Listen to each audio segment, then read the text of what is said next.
Now at 6, we have a winter storm warning in effect over the next couple days. We're going to look at this here in just a bit. And before the winter weather hits, we have some tips to keep yourself safe on the roads. The 4 states' most watched news starts now. Incoming winter weather could make for some dangerous driving conditions. This is KOAM News at 6. Doug Kenny joins us with the first look at weather. Doug? Yeah, we have a winter storm warning in effect. This is the entire viewing area. This goes into effect at midnight tonight. So prior to midnight, none of us are going to have any slick roads due to freezing rain, sleet, or snow, but they are wet, so you still want to be careful. Showers really popping up, especially in southwestern Missouri and then stretching back into northeastern Oklahoma over the past couple hours. Very light rain on the Kansas side, but you can see the yellows popping up. These are moderate batches of rain which have been picking up over the past few hours and will continue as we go through the evening hours. Temperatures dropping. We'll drop into the 40s over the next few hours and then eventually the 30s. You can see the freezing rain and sleet picking up. So this is after midnight, about 3 a.m. Pretty good batch of freezing rain, sleet, and snow roll through late tonight into tomorrow morning. So it gets a little dicey out there. So wet roads tonight and then some icing into tomorrow morning, and then eventually we go all over to snow. Of course, I'm going to break this all down for you here in just a minute. Doug, thank you. As the winter weather draws closer by the hour, there are some things you can do to get ready. KOAM's Chris Warner joins us live in our newsroom now with more. Chris. Well, Jordan, I spoke with a couple of different experts on how to get ready for the winter storm. Both offered the same top tip. If you don't have to go out, don't. But not everyone can stay home, so if you do have to go out, we've first got some tips on how to get your car ready. Now, Rick Nixon with Nixon's Garage recommends all-season or winter-rated tires as they're specially designed to drive in snowy weather. Being able to see is also key, so he says you'll want to also make sure that you've got an ice scraper handy. Another key item to check on your car is the wiper blades. If they're not in good shape, they won't do you any good. And of course, make sure your defroster is working to help keep your windshield clear. Before you do any of that, there's some other key tips to keep in mind. Well, the first thing we should do is check that antifreeze and make sure that we have a strong enough antifreeze mix to protect the car from the lower temperatures. That would be first. The second thing would be to set the tire pressures. Let's make sure they're set to the manufacturer's specification, which is on the driver's side door jamb on most cars. Now, once you get your car ready, driving in the unpleasant weather becomes the next obstacle. So we spoke with Mark Box, a driving instructor with the Alliance of Southwest Missouri, to find out some of the important things you need to know. Now, Box says one of the key things is to make sure you have a full tank of gas. You also want to have an emergency kit, warm clothes, and blankets, just in case. If possible, drive a vehicle with either front-wheel drive or four-wheel drive. He also wants to remind you that if you have four-wheel drive, that doesn't mean you can stop faster. And if you hit a slick spot, he's got some advice for that as well. Once you do get out on the road, remember, if you start sliding, always steer the direction you want your car to go. So if you're sliding sideways, you steer right back towards your lane. Do not hit your brakes when you're in a slide. It loses your ability to steer your vehicle. Now, Box says if you have a teen driver and you have to be out, you can also use this as a learning experience by teaching them how to drive safely in the winter weather, but of course only if you're comfortable doing so. And again, both Nixon and Box want to reiterate, if you don't have to be out, then don't. Reporting live in the newsroom, Chris Warner, KOAM News. Some important reminders. Chris, thank you so much. City of Neosho says it's prepared for incoming winter weather. City officials say all of their trucks are ready for snow removal, and their salt brine truck is up and ready to fight back against ice accumulations on roads. Feels very important. Without the transportation routes, things don't move. Shipping's not been made available. Emergency vehicles aren't able to get to where they need to go. Public Works is typically the group that's working in the background, but we take our job very seriously, and we've got great. If needed, crews are prepared to work 2 non-stop rotations of 12-hour shifts until roads are drivable. Of course, you can stay up to date with all this information for your area online and on your phone. Just go to KOAMNewsNow.com or download the KOAM News app, also the Skywatch Weather app. It's all free. You can find the apps in the Apple App Store and the Google Play Store if you have an Android phone. An Ohio man is dead after a crash in Ottawa County, Oklahoma. It happened on I-44 about 10 miles east of Miami. Oklahoma Highway Patrol isn't saying what caused the crash. They did say it involved William Arthrell, who died at the scene, also a truck driver from California who is not injured. Police in Springfield are investigating the deaths of two men whose bodies were found in a cemetery. Officers were called to the National Cemetery yesterday afternoon, found two men dead with gunshot wounds. They were identified as 38-year-old Mark Young, also 46-year-old Justin Baker. Detectives determined the two men knew each other, had been living together. For now, police are calling the deaths suspicious and investigation continues. Still ahead, a protest over a Missouri school district's mask policy is stirring up strong emotions after one student was sent home with a ride from police. And later, he made it official. Tom Brady is retiring. Look back at the career of Tom Brady in sports. A high school student in Missouri is leading the charge against mask mandates at his school. Held a protest after he was sent home via police because he refused to put on a mask. Russell Kinsell has this story. Today we're just out here protesting the school's mask policy. Herculaneum High School student Tristan Watson held a protest outside the Dunklin R5 School District offices over the district's mask mandate. Nearly 100 students and adults joined in. We decided to come out here in solidarity, be with this young man, show him how proud we are of him exercising his rights. Last week, Watson took a stand against the district's mask mandate. Basically, I just came out and I said that I wasn't going to wear a mask. The district says Watson didn't want to do virtual schooling or wear a mask, so they sent him home. Here's a photo his father took of a police car bringing him home, which has stirred up some strong emotions.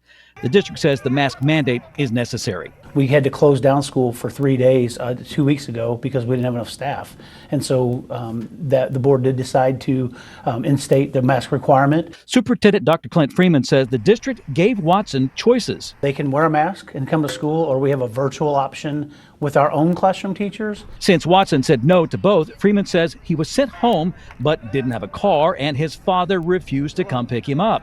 Herculaneum police told News 4 Watson was not arrested and that the school resource officer has given students a courtesy ride home before. Unfortunately, our school resource officer was out sick also, so our local law enforcement helped us with that process and making sure the kid got home safely. For Tristan Watson, the mask mandate is the top issue. Going forward, my hope is that somehow we can find a way to make some sort of compromise with the school so that kids that choose not to wear a mask can make their way to school with an option going forward. The district says it will reevaluate the mask mandate at their next board meeting. The board meeting is going to be February 15th.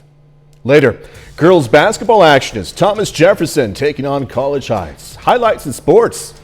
Plus, the rain has started to pick up across the region. We'll break down the system coming up.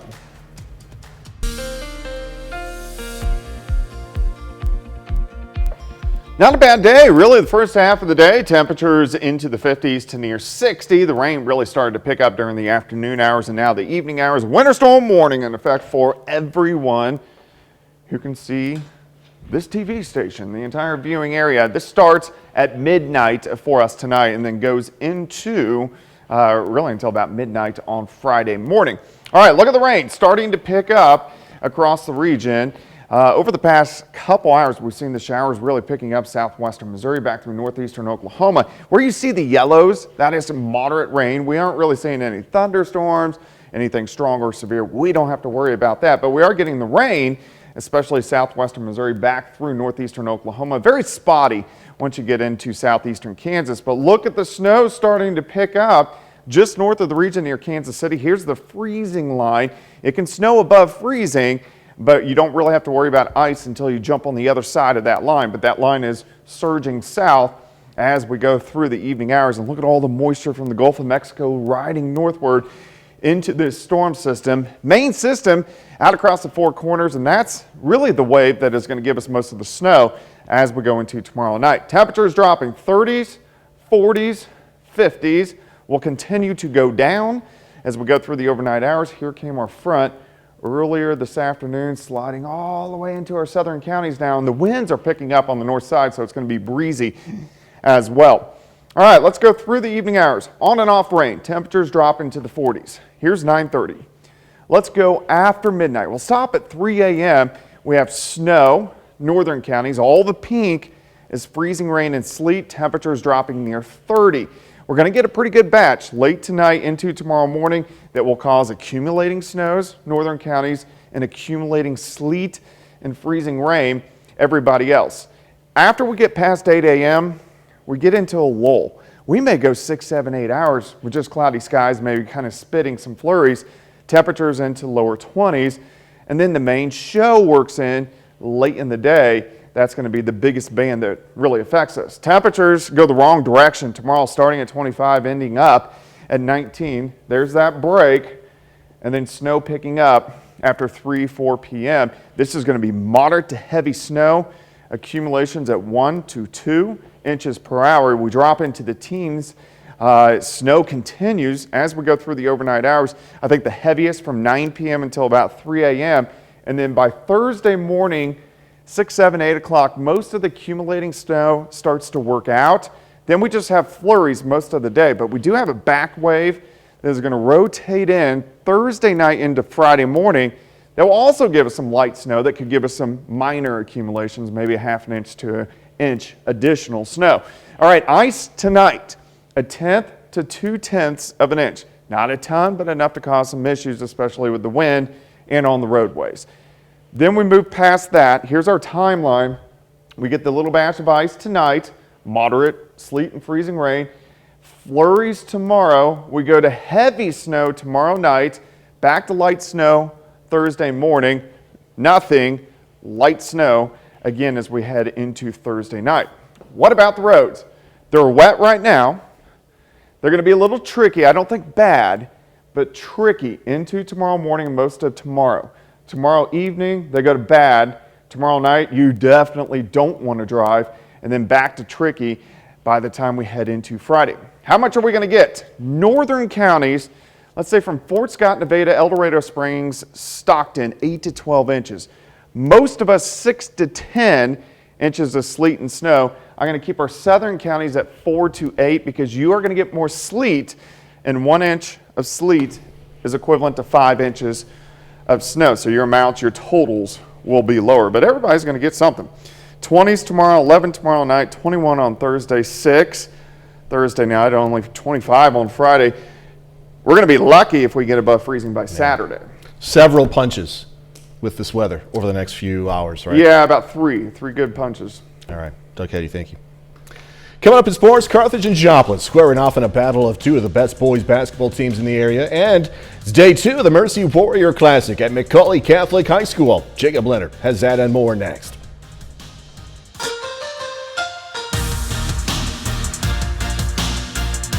Today is day 2 of the Mercy Warrior Classic at McCully Catholic High School. Now, tonight we have a pair of Joplin schools squaring off in round 1, with Thomas Jefferson hitting the floor against College Heights. Now the winner of this one moves on to the tournament semifinals tomorrow night. Early on, Libby Fanning spins and scores for College Heights. She gets 6 in the first quarter. Then Jaylee Johnson goes to work here, finds Addie Lawrence. Lawrence hits the 3 ball. Johnson doing it herself this time, scores and the foul. Cougars up double digits after the first. The second quarter, Cavaliers get something going. Tana Grigg drives and scores. Then final seconds of the half, Sarah Mueller beats the buzzer for Thomas Jefferson, but it's College Heights rolling and moving on 55-41. In the COC tonight, huge one here. The Carthage boys host the Joplin Eagles in a battle of 2 of the best in the area. Carthage is 15-3, Joplin 13-5. That game begins at roughly 7:30. We'll have highlights right here tonight at 10. The girls' game in Carthage already started. Right now, Joplin leads Carthage 13-8 at the end of the first quarter. Well, the greatest quarterback to ever do it has officially called it a career today. Tom Brady announces his retirement from the NFL after 22 years in the league. Now, Brady's a 7-time Super Bowl champion and a 5-time Super Bowl MVP. He leaves the game as the NFL's all-time leader in passing yards, passing touchdowns, completions, regular season wins, and playoff wins. Brady was a 6th-round draft pick for the New England Patriots in 2000 and is 44 years old. Brady had previously said, quote, "When I suck, I'll retire," but that was a lie. This season, at 44, he threw for 5,316 yards and 43 touchdowns, both of those best in the league. He also led the NFL in pass attempts and yards per game. He's now eligible to enter the NFL Hall of Fame in 2027. Today's the opening day of the baseball season for the Missouri Southern Lions. Southern kicks things off today on the road against Southwestern Oklahoma State.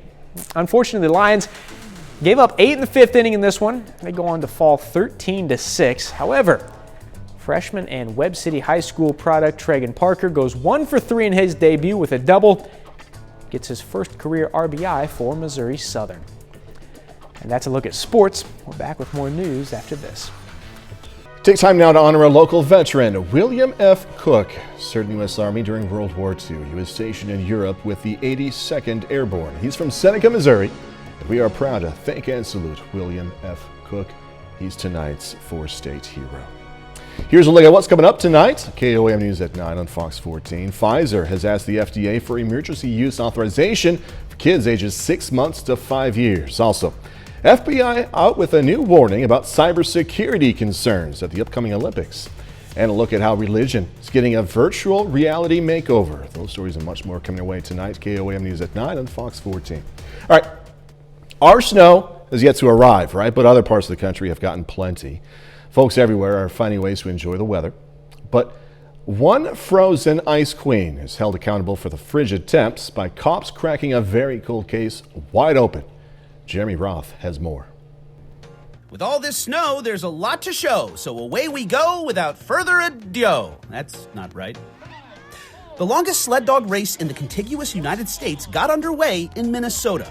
More than 60 mushers and their canine teams are competing in 3 events, including the 300-mile title event and the annual John Bear Grease sled dog race. The grueling trek through freezing temps takes roughly 4 days, with only sporadic checkpoints to rest the dogs. Snow-loving rescue dogs in California were in their element as they put on a safety demonstration for skiers and snowboarders in Truckee. The dogs are trained to find human scents underneath the snow in case of an avalanche, and trainers with the North Star Ski Patrol say the work comes naturally to the dogs. A 99-year-old woman in South Dakota took to the slopes for the very first time just before her 100th birthday. Family members were there every step of the way to help Edith Warren cross downhill skiing off her bucket list. She enjoyed it so much, she ended up making 3 runs down the mountain. This was wonderful. Finally, who's to blame for all this snow? Well, the Pickens Police Department in South Carolina may have cracked the case. Body cam video shows them arresting infamous Ice Queen Elsa, who waived her right to remain silent. She was later booked and brought in to stand trial, but literally froze the proceedings and breezed out the door. Officials now consider it a cold case. For Take a Look at This, I'm Jeremy Roth. Let it go, Elsa. Let it go. I remember when I was young in Chicago, building this massive igloo. It was so fun. I know you like to, wintertime is a favorite. Oh, I love winter. I used to do that all the time when I was a kid. We don't get snow like we used to. We're going to get some, though. We are, but this is going to be mainly a drier snow, which most people do not like. A majority of our snow comes in tomorrow night. Now, northern counties, you will get 2 to 5 inches tonight and then more tomorrow night. We drop into the 20s. We're watching for some freezing rain and sleet. Just rain out there right now, but it's windy and it's getting colder. 21 on Thursday, 6 Thursday night, 25 Friday. Next Tuesday, we get back to 50, which is good. Isn't that something? Yeah. All right, Doug, thank you. And thank you for joining us. We'll see you right back here at 10.